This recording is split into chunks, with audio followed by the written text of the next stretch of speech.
It is a beautiful morning. It is July 17th.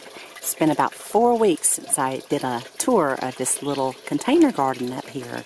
And as you can see, it has really taken off. And so I just want to show you guys how everything is doing.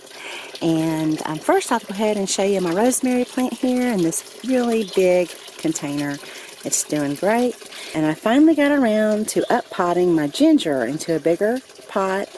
And I just took that little Dollar General container. I popped the holes into the bottom, filled it up with some potted mix, a little fertilizer, and there you have it. I also took a little piece of it and put it in another container. So hopefully I'll have 2 nice containers of ginger.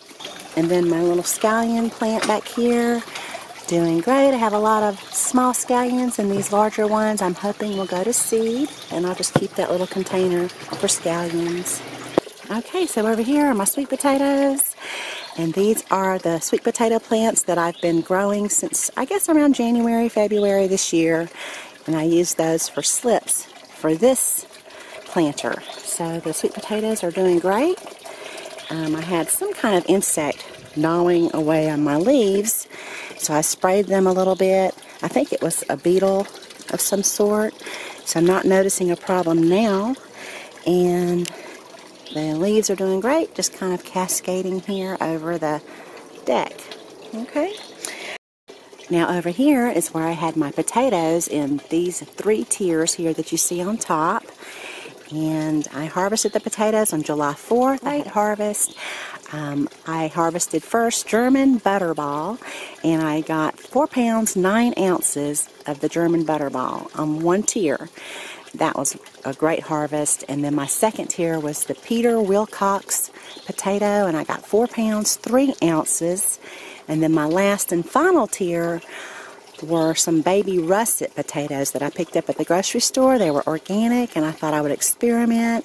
I put them in my little planter, and they did not really perform well. I think I got 2 pounds 3 ounces of the baby russets. One year, I think it was last year or the year before, I grew big potatoes in my planter, and I got a pretty good harvest. But now I know to grow smaller potatoes like the German butterball, the Peter Wilcox. These potatoes don't get really big, but I had a great harvest. So next year I'm saving some of the potatoes I harvested this year for next year, and I'll plant the entire planter full of German butterball and Peter Wilcox, and I should get, hopefully, based on this year's performance, about 20 pounds for 1 planter.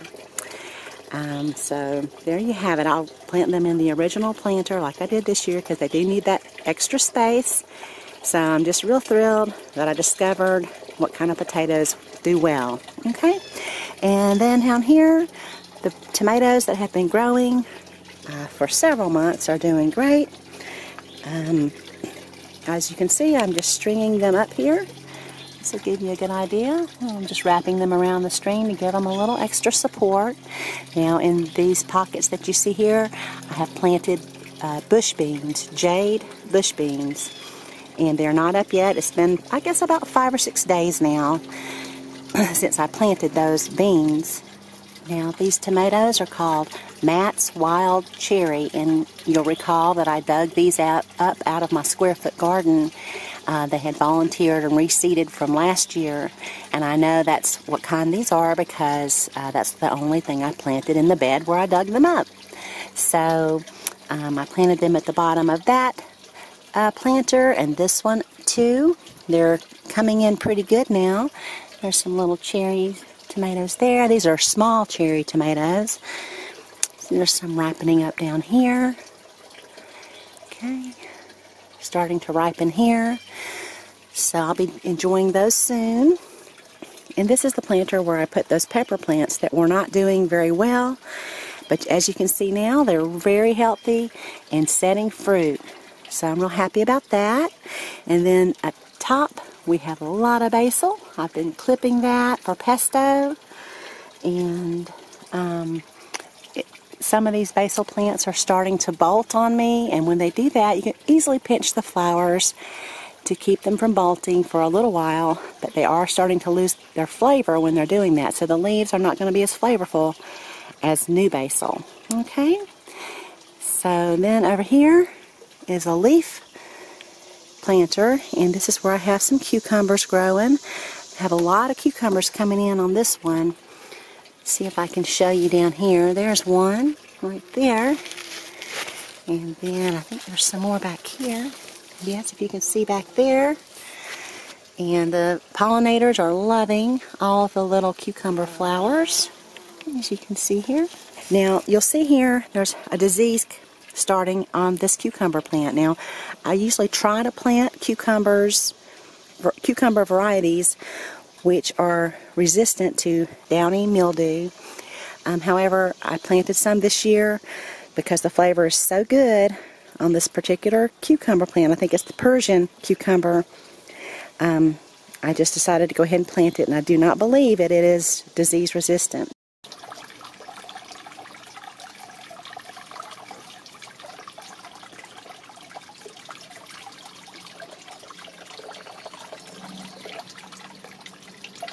So I've had a little bit of problem with the basil, and that, I mean, it's growing fine. However, Japanese beetles have been just eating it up. So, and you can see at the top there, it's starting to flower, like I mentioned a little while ago. So that one's flowering, and I'll go ahead and just pinch it off. Okay, but like I said, it's starting to lose flavor. Okay, now peppers. These are my two pepper containers. And at the top I have jalapeno planted. They're starting to set fruit, which is great, but also means to me I need to really start that regular feeding and regular watering. They need a lot of water once they start to set fruit.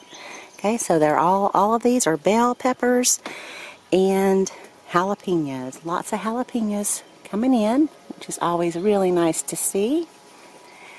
And then we have a lot of the bells. Now these won't be ready for harvest until late September, maybe even October, okay? And this is that other ginger plant that I divided from the original plant.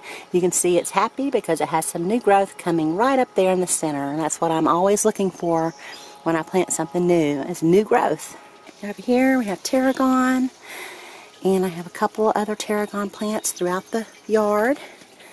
Now this is where my lettuce was, if you'll recall.